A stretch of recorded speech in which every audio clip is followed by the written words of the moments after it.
Giờ mình lên cái bộ tem Future Nail 209 màu đỏ mọi người nha, hàng nhập Thái Lan, 3 lớp chất lượng, chất tem rất là bóng đẹp ha.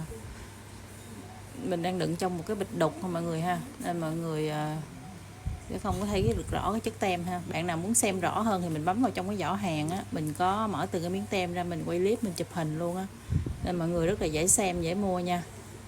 Đấy, bộ tem Future Nail đời 209 màu đỏ ha. Mình đang đựng trong cái bịch đục mọi người nha.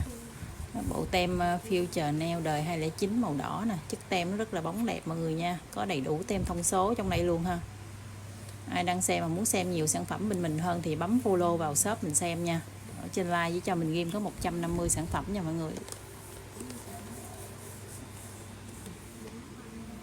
Bộ tem Future Nail 209 màu đỏ ha.